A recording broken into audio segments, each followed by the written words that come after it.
appreciative because you actually got my first name right, which is amazing. Yeah, did I get the last name right though? Yes, you did. Okay, great. Well, I mean, you have it in your thing, but also I remember, so I have been such a fan of yours since long before I ever moved here to LA. And I remember reading, oh yeah, girl. Oh yeah, I've been following you for a long time. So I'm so excited. I love my stalkers. Yes. But I remember like reading a blog post that you wrote way back where you talked about your name. And I was like, oh, that's how you say it. Cool. So, yeah. Hilarious. Wow. All right. So, everybody, this is Vanie. She is so cool, and I'm so excited to talk to her. So, Vanie, tell us about you and what you do and how you got started and all that stuff for people who maybe don't know who you are. What? I know, right? Like, who doesn't know? Who doesn't know who you are?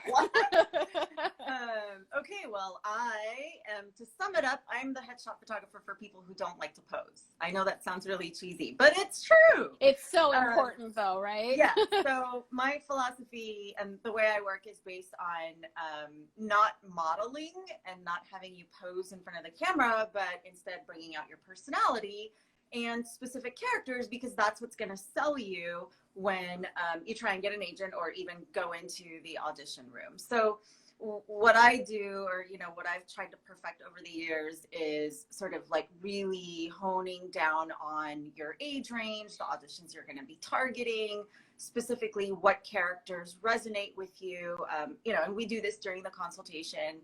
And then basically creating those looks, you know, when you're in my studio, by having you act with me, ad lib, you know, act out a scene, or I'll throw lines at people, or, you know, there's different tricks for different people. There's no one blanket, you know, way of working with people. But the idea is to have actors engaged in the process and sort of make it like they're acting rather than posing. Yeah. Know? Totally. And so it just becomes a lot more authentic and a lot more organic and more fun, because, you know, it's easier to have somebody laugh naturally when you make them laugh rather than when you ask them to laugh or smile. You know what I mean? Yeah. So that's it in a nutshell. That's awesome. How long have you been doing, when did you start your business and how long have you been kind of in it? I started my business when I was 23. So it's been like 20 years. 20 plus years. Yeah. Yeah. Like it's been a minute. Yeah. So I come from the days of when there was film. So film. Had to process, take it to the lab. You guys had to wait a week to see your little proof sheets with a magnifying glass. There was no internet. There was no websites. This is back when Backstage. Oh yeah. Was an actual newspaper called Backstage. Yeah. And, you know, and like the only way you found out about photographers was either through your agent or through the Backstage newspaper, where we all put out ads. You had to like literally physically drive to meet your photographer and like, you know, have a meeting with them, interview them, see if you like them. Yeah. So it was like from those days. And then, you know, the digital thing happened. And so I've been around a while, like, stuck around many transformations in this business, for sure. And wouldn't you say, I think that even since, you know, I moved here maybe 5 years ago, and I think even from then to now, it's a very different thing than it even was 5 years ago. So that's what I so appreciate about your specific type of photography. Every time, like, I can recognize when it's a picture that you've taken. Yeah. Because it's bright, it's usually very colorful, or it's moody, but it's very specific, very character oriented. I never look at your stuff and think to myself, I can't tell what that actor was going for. Like, I always know. Yeah. I always know, which I think is so, so important. I want to pause here just a second. So as you guys have seen, I've taken the comments off so that we can see her lovely face. But if you have, but this is definitely a conversation between all of us. We want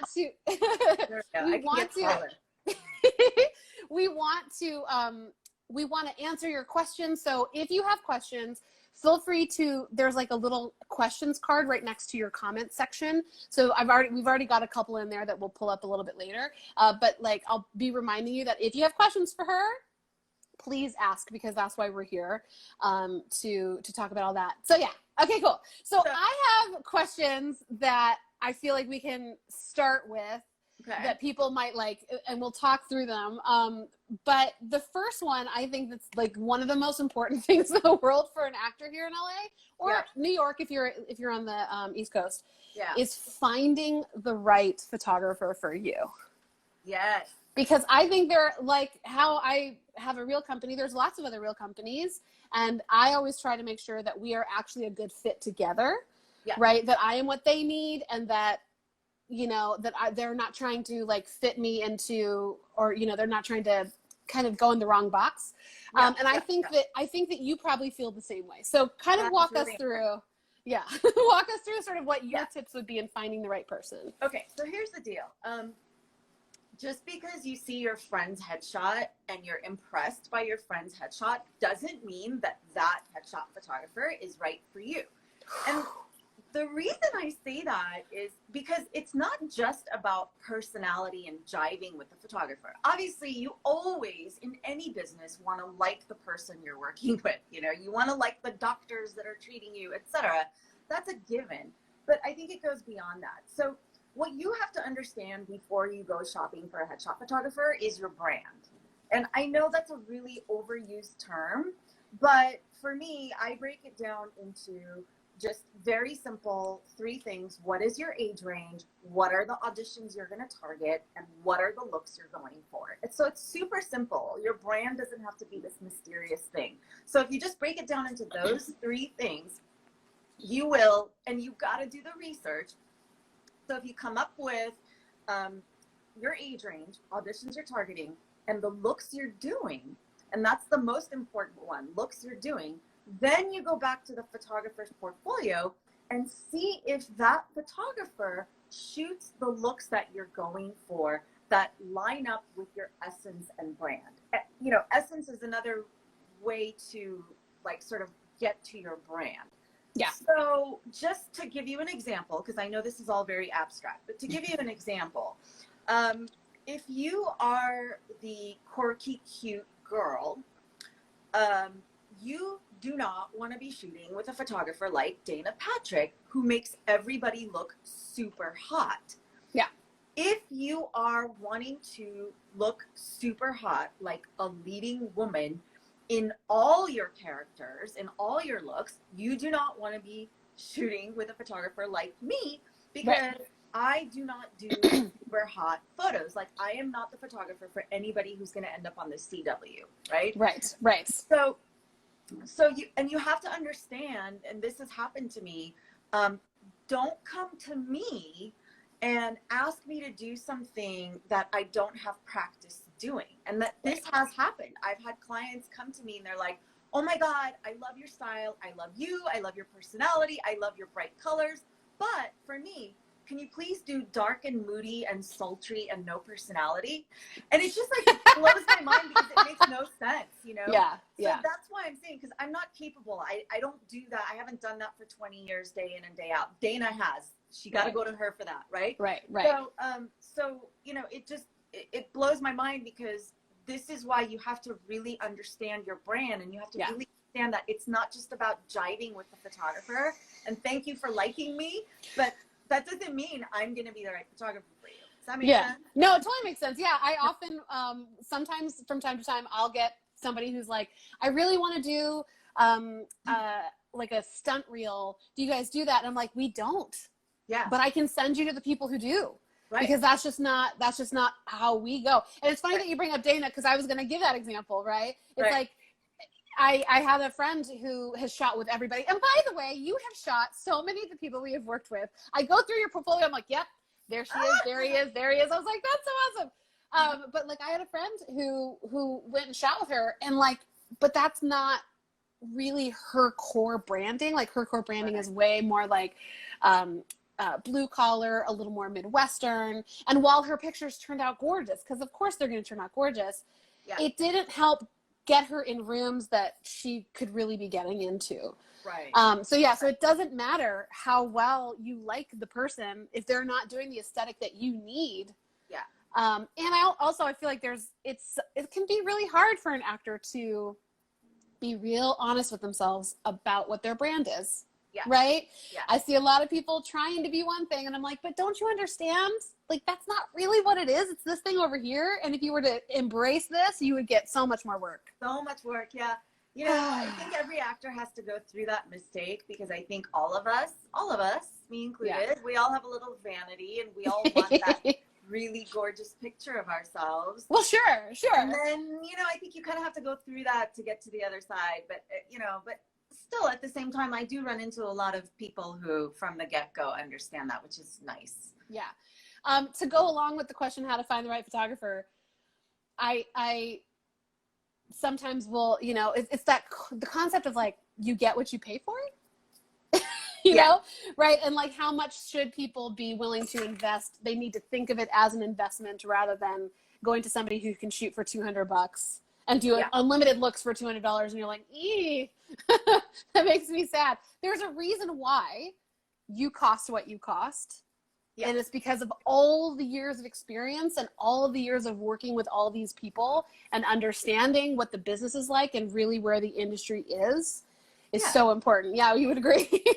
Well, yeah, I mean, look, this is my full-time job. So I live, eat, breathe headshots, and I'm well informed because this is all I do.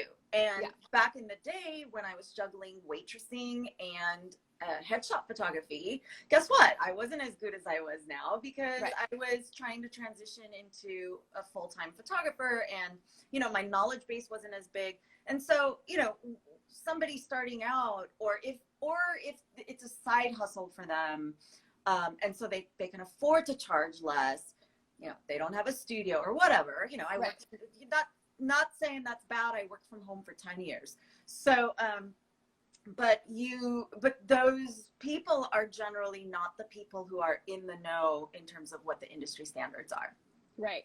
So, and you just want to make sure that the people that you're finding and that you're like picking from, that when you look at their work, they really do feel like they know what is happening, you know, you in have the industry. To look for consistency in somebody's portfolio, and not just like, you know, just one or two pictures that really pop and then the rest don't. Or a lot of times on their website, everything would be good, but you know, you want to look at their Instagram. What are they doing daily?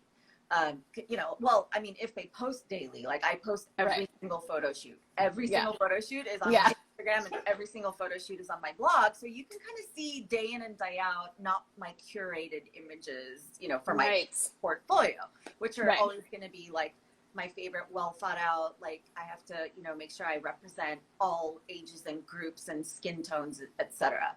Yeah. But, you know, just to touch on that, you know, you get what you pay for. You know, I've been there. I've made that mistake when I was a wannabe actor from 21 to 23. You know, I took an acting class, and that's how I met other actors who knew I was a photographer, because I was a photographer long before that. And I started to take their headshots, you know, and I was that friend with the camera, like now, right? Yeah. And so I call them Uncle Bob's, by the way. It's like Uncle Bob has a camera, so I'm going to get him to take my headshots. Yeah, exactly. But my point is that, you know, back then I only invested in professional headshots 3 times, and all 3 times I never got in anywhere. It was discouraging. And so then I turned to only friends with cameras, and I made that mistake over and over and over again, and I got nowhere. And eventually, you know, I quit acting because I wasn't getting out. And I can tell you this, looking back, hindsight is 20/20.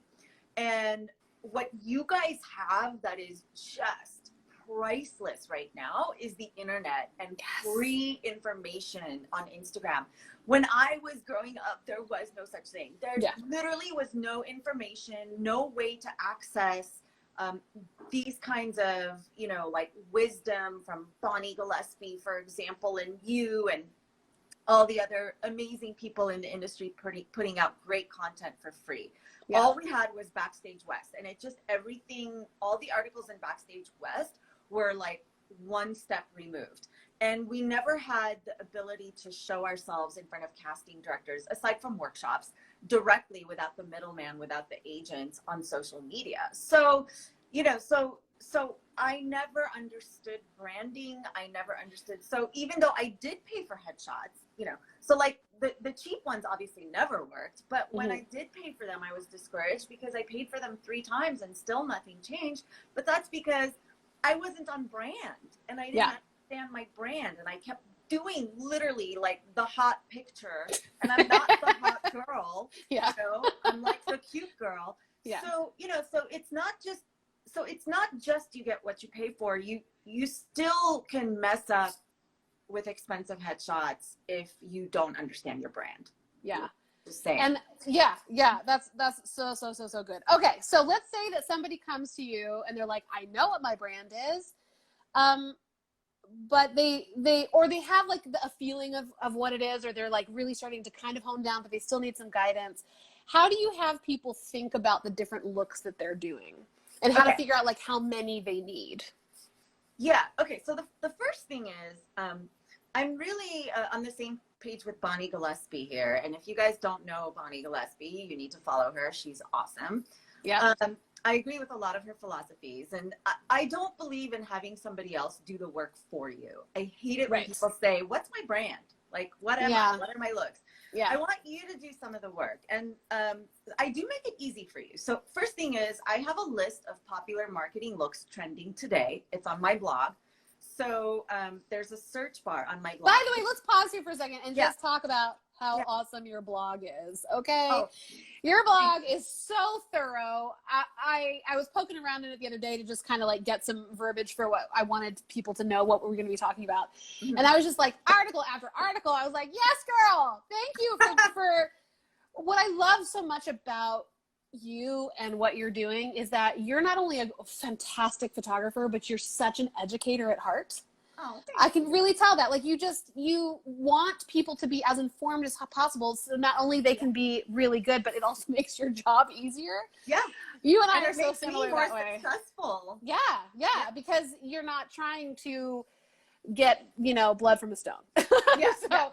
Anyway, so you have a list. That's cool on your blog. That's awesome. Really, because it didn't happen for me, and I was like that person that quit, and it was all because of the wrong headshots. Like, it just really makes me happy that my people are working people. For the most part, you know? And like, and if they're beginners and they come to me, then they start working. So I'm happy about that. But my point is, okay, so I guide people by first sending them to my blog. So blog is on my website. Blog has a search bar. Type in popular marketing looks trending today, and this blog article will come up. And what it is it's a list of popular looks, and it's categorized by age group. So I tell my potential clients to find the age group that they fall into and look at those marketing looks and see which ones resonate with you.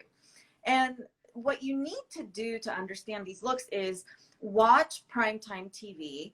Or really, I think primetime is more being replaced by HBO and Netflix and Amazon Prime and all that. You know, we're talking about like watch the high production value popular shows and find yourself in those shows and like put that against the list that I give you and which ones you picked out, and see if your look and your essence matches the looks that you felt resonate with you. And then when you see me, so this is where I come in. So let's say we're doing a 4-look package. I tell people, listen, if 6 of them resonate with you, be sure to prepare for all 6 of them. And I do give you some guidance on how to prepare wardrobe. Just side note, my blog has sample photos that are labeled. So each sample photo is labeled with the marketing look. So for example, if you're a hipster or one of your looks is a hipster, you would type in hipster in the blog search bar. All the articles with hipster photos will pop up. Click That's really cool. That's awesome. Scroll down, look at what they're wearing, and repeat. so we do that. So if somebody's doing 4 looks, they come in with 6. That's when I see you and I get a read on your physical presence, your essence, your look, then I can help guide you and say, maybe you shouldn't. You're not going to get too much mileage out of this look if we're only doing 4. If we did 6, I would say if we did 6, I would say yes, or no, you're totally off on this one. And then at that point, it's a matter of, do they trust me and my Mhm. expertise? Because Mhm. there is a bit of a level of trust, obviously. So. Yep. I wish people would trust us. We've been in this now long enough, right? Both you and me. But it's like, please just trust that I have your best interest and I know sort of the landscape of everything. So yeah, so they should absolutely trust you. That's really awesome. What a great resource to go to your blog and look up keywords. Yeah. You know, and kind of be able to see what that looks like. I also think that idea of looking at knowing the shows. So that's a big thing with Rocky Reel is like, we try to get you to be as specific as we can with like what scenes you're going for. We want those to look like specific shows. And then sometimes if they're like, I don't know what to wear for my wardrobe, I'll say, go look at that show and then see what the costume designer put them in. Yeah. Right, because there's like a whole swath of people being paid to dress them. Yeah. So let's try to match that so that they can, when that footage or your headshot is being viewed, you're seeing like there's no, basically all of this is doing what Dallas Travers used to talk about, which is a confused mind says no. Yeah. Right? Yeah. So you want your stuff to be as clear and as specific as humanly possible so that when somebody looks at it, they go, oh, I know who this is. And I know where he or she fits in. Yeah. And on that note, when actors put up like 10, 15, 20 photos on casting sites, that's exactly what you're doing to casting agents. You're confusing the heck out of them and they have no idea who you are. Yeah. So I've actually advised people to scale it down, be super specific, don't be redundant, 4 pictures, 5, 6 at most will do wonders for you. Don't leave pictures in there that are old just because you like how you look, Let's talk about specificity for a second, because I think this is such an important topic that I preach over and over. I get my clients to really understand it. And what I like about your work is that anytime I'm looking at a particular headshot, I can see what show that's supposed to be on. Or like when that character is supposed to be on. So I'm sure you have a philosophy of how you get people to be as specific as they can. Do you go as far as saying, if you're like the quirky bartender, are you saying to them, I can see that quirky bartender on this show and this show and this show? Do you go that far? No. Okay. No, I keep it really simple. I mean, and well, no, that's not true. In conversation, it does casually come up like you'd be good for this show and this show as this person, but it isn't part of my prep work for clients. That's cool. Because there's just so many shows out there. There's so many shows that if you are who you are, there's going to be a fit for you. Just don't try to fit into a mold. Be the characters that you are organically without pushing yourself too far. And, and that's the mistake I see a lot of people make is that when you're putting together your resume and your resume building, even with guest star, co-star roles, you have to kind of stick to a niche. You won't be able to branch out and do the things that your look doesn't support until you make a name for yourself. And then you can do things. Oh, no, she's frozen. Oh, there you go. Okay. Sorry, it just glitched a little bit. No worries. But only after you make a name for yourself will you able to branch out and do things that people wouldn't imagine you doing, because your immediate read and essence and body language and look doesn't support it. Does that make sense? No, it totally makes sense. Yeah, that's awesome. And go ahead. Sorry, just there was one thing I wanted to comment on. We passed by this real quick about wardrobe and how you advise people to look at the shows and the vibe they're trying to emulate in your reel. So I want to point out that wardrobe for the character, once you're booked and acting on the show, is very different than what you might wear for a still headshot. Interesting. Talk about that. Yeah, so because a lot of people make that mistake. And so a headshot is a still photo and there's no context. So in other words, you're not in a scene with other people and it's not pulled back to give you context and you're not talking. And so with a headshot, you have to sort of hit the nail over the head a little bit more. You can't necessarily wear the same outfit that the character would wear without sort of muddying the waters a little bit. So to give you an example, a lot of commercial moms will be wearing a button-down shirt. Okay. Well, if you wear a button-down shirt in a headshot, a still photo that's this tight with no context and no acting, that's going to read as office girl or teacher or student. That will never be mom.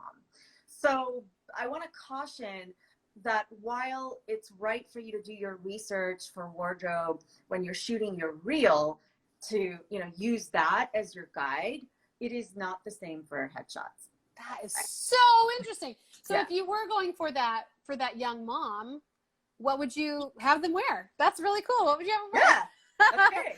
So now you have to get specific.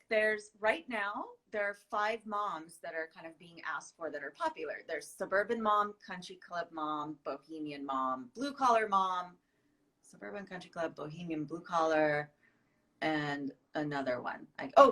Barbecue mom. Barbecue mom. Okay.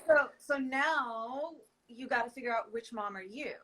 So usually the button down comes up for suburban moms. Mm-hmm. And a suburban mom, I put in a tank top and a cardigan rather than a button down. So yeah, and then that will read like suburban mom and not office. So that's amazing. And people need to go check out your blog to find out all these categories that you have hit. That's amazing. Yeah. That's really good, Vanie. Oh my goodness. What are some mistakes? By the way, we have 19 questions and question cards right now. So we will get to some of these. I promise you guys. But what are some of the mistakes that you find people making when they're bringing their wardrobe with them to the shoots? My guess is one of the number one things is they don't iron their stuff and they show up with wrinkled things. That's a mistake. That is a mistake. Yeah. Yeah. You know, I do have that in my thing. You know, if people bother reading the materials, the documents I send, I say, have everything ironed, don't fold it, don't put it in a suitcase, bring it in hangers. A lot of people listen to that. So that's good. Yeah. I think the mistake with wardrobe, I mean, honestly, I prep, like I would say 95% of my clients come in prepared because I prep them so much. Like we have a one-on-one consultation. So everything I'm telling you, they're going to hear from me. And if they do their homework, they're going to come in prepared. But, you know, like one minor thing, it's a headshot. You don't need pants. You don't need shoes. Right. You know? I mean, the only way shoes would matter is if it makes you stand differently, I guess. But yeah. And that's what I was going to say. Just sometimes women, like, you know, the heels make you feel more like the character. Yeah. And then the other mistake I see, but again, nobody that's joined this live session that's interested in learning is going to do this. It's usually the newcomers that just don't do any homework despite our, you know, conversation, and they just wing it. And I don't know, I don't understand that, but they're usually people who aren't hard up for money, apparently, because like it's a waste of money. And literally they won't bring outfits for characters. They'll just bring whatever's in their closet, and it's like 4 things because we're only doing 4 looks, so they think just 4 outfits, and then it's all wrinkled and it's all black. So go try and work with that. Do you advise when you're talking about when you tell people what to bring with them, how many different options per look are you telling them to bring with them? I usually recommend 2 to 3 options per look. Yeah, because, you know, what you might think works on camera may not. And then also I'm doing the juggling of coordinating colors between each, you know, look. I don't want to have like the same color theme throughout all your looks, because I want to create everything. And so I'm kind of thinking beyond, and I'm also thinking things that don't work on camera. For example, if you wear white, it's going to be a big hot spot, especially if you have dark skin, right? Yeah. So giving the options will solve technical problems, basically. Yeah, that's awesome. And it sounds like you're also thinking sort of when their headshots are on, you know, Actors Access or whatever, we don't want it to all look the same. We want them to be very different. Yeah. Yeah, that's what I'm talking about. Right? Yeah.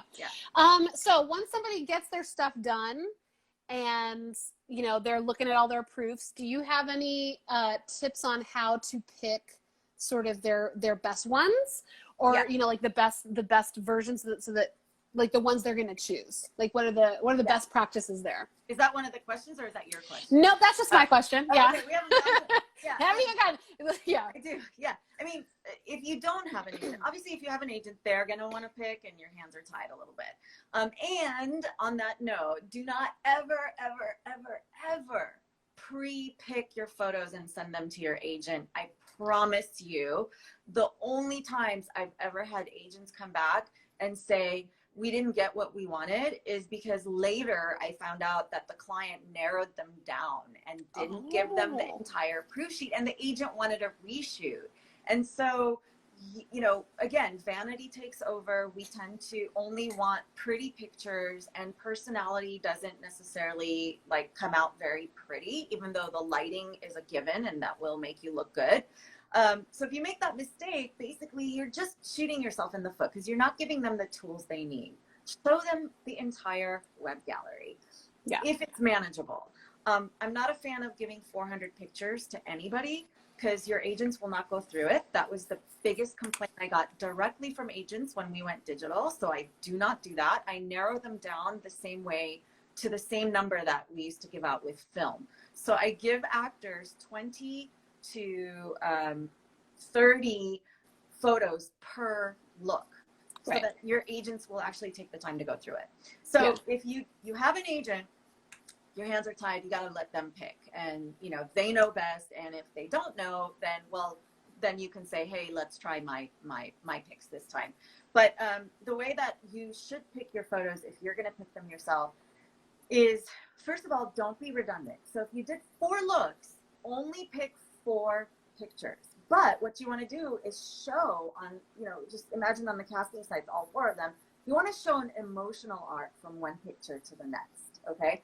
And that emotional arc obviously is going to show them your acting range. And then not only that, but the emotional arc you show should be appropriate for each character. And so don't think so much commercial theatrical. Think, okay, this is my barbecue mom.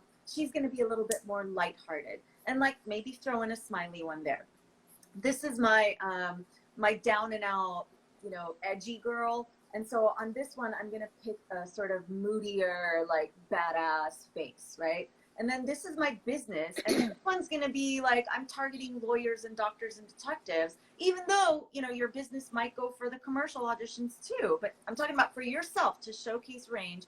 You know, now I'm going to pick out the one where I look like I'm competent and I'm the boss. So different than, you know, the edgy, badass woman. So do you know what I'm saying? So show them that emotional arc. That is so cool to think of it in that way. I don't think I've ever heard it explained that way. Good job. Yeah, because you're showing them your acting range, basically, in still photos. And it's very possible to do that. Ooh, that's really, really good. Mom, all right, if you're listening, Mom, please turn up the AC. We're quarantined here in the house. Oh no! I'm dying. It's hot. I turned off my AC so that it wouldn't be crazy loud. I'm hot. All right. So before we get to the questions, because we now have 23 questions, and we will try to get through all of these. Okay. But I want you to talk about retouching. Because it's such an important topic, and it's really shifted even from like 6 or 7 years ago to now. And the trends that I'm hearing from my acting friends who are still, you know, in that, and how agents, like some agents want to see almost no retouching and all of that. So what are your philosophies? How do you deal with it? All that stuff. Yeah. You know, listen, I'm a girl. I'm never going to put out a picture of myself with no retouching, but I really, truly, but when you look at my pictures, on my website and you see me, you don't think, oh shit, she made herself 20 years younger. Like I look like my photos. And and you can't tell that I retouched my photos. So so bottom line is, if you change how you look in person, you're lying to casting directors and they're not going to bring you back in. Like you're literally not going to give yourself the opportunity to act and audition for them. So don't do that. And I understand where agents are coming from when they say, don't retouch photos, don't retouch them at all. And that's because they've been burned by the over retouching. And I think that, you know, like in my studio, we keep it very real. Mm-hmm. And if you give them that sort of picture where it's so stealth that they wouldn't even know that it was retouched, you can get away with it. But that's how I see it. I don't want any photographer to notice my retouching. Mm-hmm. And I certainly don't want any, because that's bad retouching, you know, when you like you have alien eyes. Oh my God. Right. That's the worst. Don't know what they're doing in Photoshop. But so that's my point. If you can't see that the photo is retouched, but also when you walk in the room, you really need to look like yourself. So yeah. I don't know if are you familiar with a photographer named Sue Bryce? Do you know who Sue Bryce is? Yeah. So well, I like her philosophy where she's like, I'm going to take away any blemishes that like aren't there all the time. Right. And she likes to soften the shadow that the wrinkle is making, but not take away the wrinkle itself. Yes. And I'm like, that's perfect, because then, you know, it's just enhancing a little bit of the light. It's, if you've had a bad skin day, don't worry about it. We can take care of that, but we're not going to make you, like you said, look 20 years younger, because that does nobody any good at all. That's exactly right. Yeah. So I, you know, like my parentheses here, I softened them, but they're still in my. They're still there. Because if they weren't, your face would look weird. You would be like a doll. Yeah. No. Yeah, I mean, we should all adopt the French way of thinking about how we look, that imperfections are preferable, and that we don't ever want to take those away, because it's what makes you unique. And as an actor, the uniqueness about you is what's getting you the job. Assuming that like all talent is relative. Now, I didn't have this written down, but I kind of wanted you to touch on it, because I remember a blog article that you put out again a while ago about the importance of hiring a makeup artist for your shoot. Oh, yeah. Oh, so you agree? I agree, especially for headshots. For reels, it depends. It depends on what it is. Like if it's like a strung out drug addict, then probably not. You're not going to be wearing anything at all. Right. But I think it's important for headshots, not only for women, but also for men. Yeah. But the person you hire for a man needs to be good at doing it for men, and it needs to look like they're not wearing anything at all. Exactly. Woo, but yeah, so talk a little bit about that. Yeah. Stealth. I love that. Stealth. Yeah. Stealth. Not look like anything was done. It's the same exact thing as retouching. Yeah. Okay. The way that I look at it is, I know agents and casting directors. I hear it a lot because, you know, I learn what agents need because my clients who are with the agents who recommend me come to me with the agent's notes. So I have to, you know, give them their preferences, produce their preferences. So it's the same as retouching. So there's a quality to pro headshots that makes you look like you are serious about your craft and you're invested in it.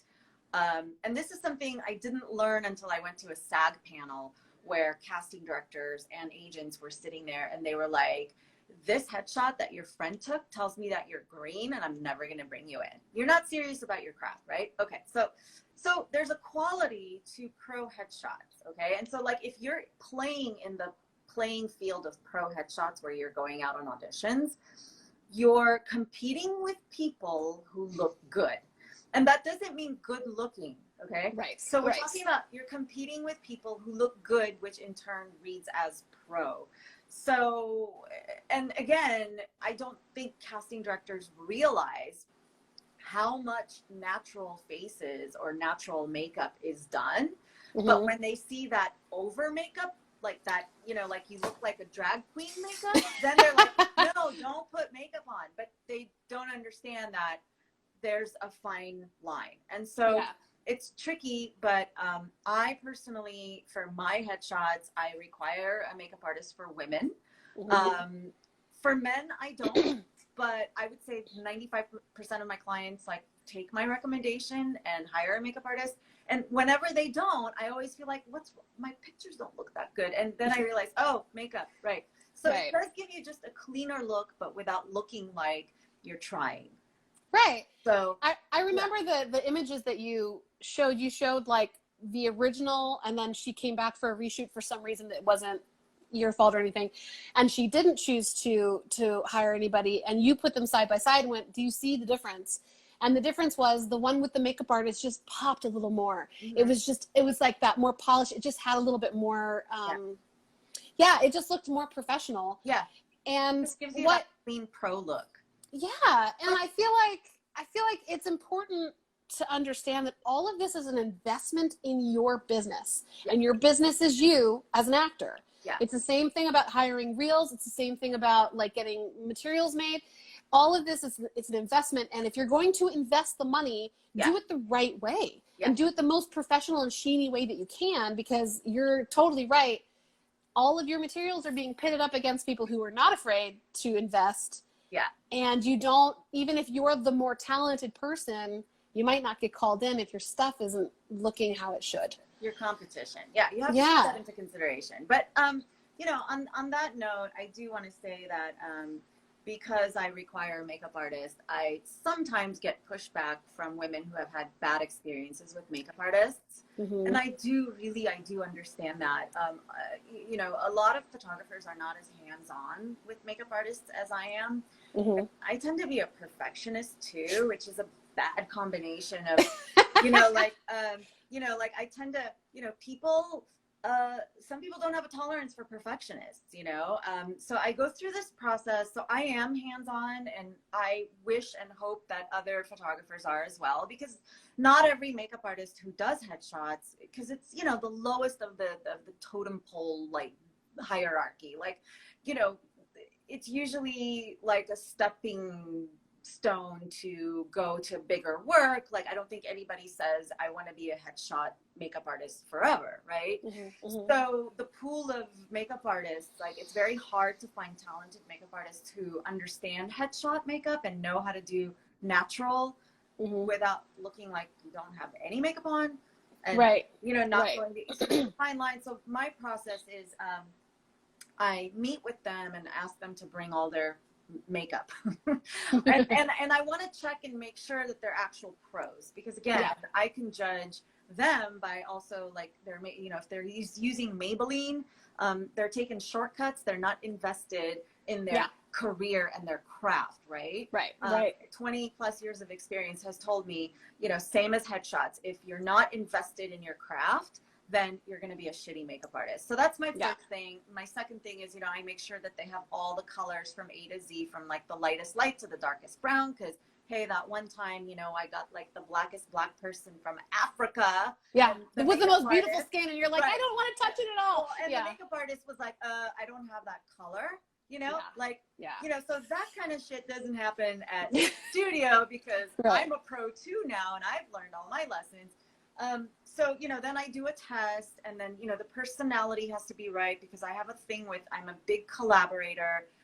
After we do the makeup, I will always ask you, I will always say, do you feel like you look like you, or is there anything we did that you wouldn't do, or vice versa? And then that way, now we have open communication. You're not afraid to speak up, because I can't tell you how many times I've heard, I was afraid to say something, I just trusted them. You know? Don't be afraid, everybody. Don't be afraid. These are your things. You know what you're able to do and reproduce for your auditions and stuff. So you're not going to hurt their feelings. Yeah. You're not going to hurt her feelings, you guys. So you have to kind of speak up and say, I like this or I don't. Exactly. And here's, can we shift this? Yeah. You know, you don't have to be a dick about it, but, like, you know, stand up for what it is you want. Yeah. Absolutely. Yeah. And then, you know, and to be fair, some environments make it easier for them to stand up. That's true. That's true. So that's why it's important to make sure that they're, like, everybody's personality is a big collaboration. Exactly. I mean, I view this industry, it's a team sport. It is. It's a team sport. And everybody wants everyone to do well. Like, Vanie wants you to do well, you guys. She wants you to do well. One more thing about makeup before we do some very fast-paced question answer. Yeah. How do you feel about anybody, say, under the age of 16 wearing makeup? Like, when you do kids, because I've seen on Instagram lately some like 8-year-old girls who have full faces, and I'm like, what are you doing? What? Like, they should not wear lipstick. They don't need to be wearing mascara. What is this photo? Oh so my God. if are there any parents watching? I know we have a 14-year-old girl watching because she messaged me and was so excited about this talk today. She messaged me yesterday, and she was she wants to start acting, but she's 14. Yeah. And I know she's going to be getting headshots soon. So what would be your advice to her or the parents who are watching? Okay. So first of all, 13 and under is where I go to smaller packages because kids don't need as many looks. And usually my cutoff is 13 and under. I don't do makeup. But after that, if you're 14, then my first question is, what is your child's age range? Does your child look like an older 14 or a younger? Could she or he go down to 12? Then in that case, no makeup. So so that's where like I think 14, 15, 16, it's based on that question. But usually 17, 18, we do makeup. Yeah, yeah. Because you're kind of like getting into the CW and they're going to, like if you get cast in that, they're going to put something on. Okay, so we have about 10 minutes that we're going to I'm going to like toss up some question cards and we're going to try and do this. Now, the last time I put question cards up, it wouldn't let me X out of them. So if I cover her face, you guys, I'm so sorry. I just, sometimes it works and sometimes it doesn't. So here we go. All right. Let's find some things. Okay. Let's see. Oh, I see the 14-year-old girl. She was asking questions. Oh, this is so sweet. Oh, we're going to start with this one. Do you think shy people can make it in the acting business? I'm like, see, now it won't let me X out of that question. So I'm so sorry if you want to like poke your head up over that. I didn't know you could do this. Is this a new feature? Yeah. So like on my end, there's a whole bunch of question cards and you can like go in and select it and put it up. But for some reason, it doesn't let me X out of it. There's like an X in the corner and then it does that, which is very annoying. So I'm so sorry that it's going to cover your face. Let me see if it lets me do it. Oh, no. Will it? Okay. No. It's probably just on my end. Can shy people make it in the acting business? Yes.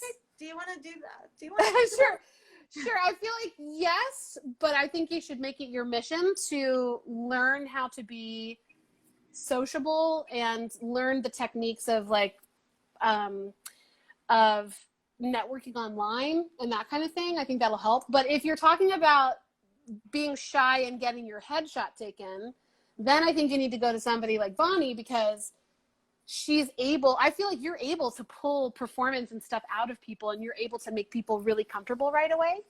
Yeah, because we play acting games. Yeah. But I wonder if she's talking about being shy on stage or on camera.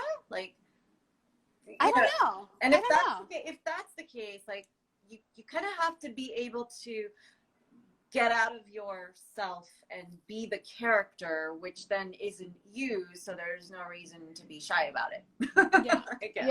Yeah. So this is, how much does a photographer cost? So I think actually we can give you some ranges to be thinking about. So what would you say an average, at least here in LA, would be? Yeah. I'm going to say, average when it comes to the sort of like the well-known photographers that are a name and like the industry refers, I would say that average ranges from probably 500 to 800. Okay. But then you're always going to find the $50 guy. You're going to find the $100 guy. But we should not be using those people. You know, we talked about that earlier. Yeah. But it's there. Just so you know. Yeah. And what do you feel like is too much to be paying for headshots? Too much to be paying for headshots. Because I mean, there are photographers who will charge more than $800. Well, but it's like, is it worth it? That's out of context for me because what's included? Like, I have an unlimited package that I charge $1,400 for. That includes makeup artists and a bunch of retouches and unlimited outfits. So I think it just depends on, I think I need more context. Like what's included, you know? Okay. But if somebody's watching this and they've never gotten professional headshots done, or they're looking, you know, to maybe upgrade from that $50 session, an average price you should be, like 500 to 800. Pro, like 500 to 800, stick in there. Yeah. That's great. So John Vance asked, talk about glasses and headshots. It's a question that always comes up for me. I think that's a great question. Okay. Yeah. Glasses, for some weird reason, get more attention. Okay. And what do you mean? You mean like they get, like they work really well. Oh, okay. Yeah. So headshots with glasses work really well. And my interpretation of that is because it just gets a little bit more specific. So that's the reason I think that they work really well for. You just can't do it on all your characters, even if in real life you wear glasses. You have to pick and choose which characters. Like I never put glasses on a dad. And if you wear glasses, I put glasses on office workers. So, and also if you can do fake glasses to pop out the lenses, we have a bunch of fake glasses in our studio. I recommend popping out the lenses unless you have anti-glare lenses that are expensive and not like cheap, you know, plastic, you know, like fake glasses, which you just can't keep the lenses on. So. Yeah. Yeah. Oh my gosh. A lot of these are really great questions that have nothing to do with headshots. So I'm just kind of reading through them. Well, maybe you can answer those. Oh, they're really like, I live in a different state and I'm 16. How do I start acting? It's kind of that stuff. So. Oh, those are my TikTok followers. Hi, TikTok that's wonderful. Yay. That's awesome. I'm just now I've been like cruising through TikTok for the past 3 weeks. I'm obsessed. Right? Every time I get on there, every time I get on there, an hour of my time, I'm like, what just happened? A whole hour just went away. Do they come up and they're like, you've been on here too long, time to Yep. Every once in a while, they'll like, you've been scrolling, why don't you go and take a nap? This is still going to be here in the morning. Yeah. That's hilarious. But you guys, I'm sorry, but today's topic is headshots only. Yeah, we maybe should have said that right up there. I did. Okay. We kind of talked about that. Some of these, like, these have been rolling in the whole time, so I feel like we've answered some of these. Yeah. Well, this is a question that I can answer just right out the top that is related to headshots only in that you'll use the headshots you get taken. Do you need an acting agency in order to audition for films and other jobs? You do if you want, like the higher you go, the more, you know, union stuff like actual television shows and stuff, that tends to happen through your agencies. But if you're looking to submit yourself for, you know, web series or independent film or short films or something like that, you can do all that on your own. And even if you have an agency, you're still going to be submitting yourself and doing that work because you are the business owner. Okay. The business owner, exactly. You're the one driving the ship. So you don't, even if you had like, even if you were signed with CAA, you still have to be doing work on your own stuff because they're not going to be thinking of you the entire time. Yeah. So let me just add to that. Basically, yes, do it, girl. Yes. Down to low-paying resume-building jobs versus high-paying experienced jobs, right? So the jobs you're going to be able to get yourself through Backstage or casting networks are going to be the ones that you need to build experience and your resume with, which is great because you don't want to be making the big mistakes you're going to make on camera on like a high paying, you know, well-known TV series. So once your resume builds up, that's when agencies come in and they start sending you out on higher paying like actual TV shows that we watch. Yeah, that's awesome. Okay, this one, you can't see the rest of the question, but it says, would it be overkill to do 2 looks in the same category? For example, creative professional, and the rest of this question says / like FBI. Yeah, no, not at all. So I look at them as categories and then subcategories. So professional is a large category, but underneath professional, just to give you some idea, there's the creative professional. There's the casual professional, which is like the office worker, the secretary, the intern, the grad student. So all of that is communicated with one outfit. Creative professional is communicated with another. And then the FBI agent, the lawyer, the detective, that's another outfit. So no, it's not overkill. It's just being super specific. So that's good. It's good that you're thinking that way. Yes. I love these smart actors getting really good questions. Let's see. Oh, this is a very general question. Okay. But I think it's worth answering. Where can you find a photographer? I would start with Google. Yeah. Right? Yelp. And then Google, Yelp, that's good. I also think asking, like looking at your friends and seeing who they've gotten theirs done through. But to circle all the way back to the beginning of our conversation, yep, you have to make sure that whoever you're choosing is really right for the branding that you're bringing. Yeah. And, and once you get an agent, your agency will also have a list of their favorite photographers that work for them, for whatever their needs are. Oh, yeah. Always, Google, Yelp, and always, even if you do Google, always Yelp them anyway and just make sure that you're going with a reputable person. Yeah, that's awesome. Well, it still won't let me close out. I don't know what's happening, but I'm so sorry, guys.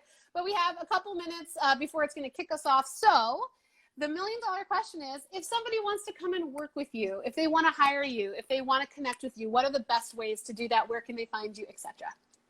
Oh, well, my inbox.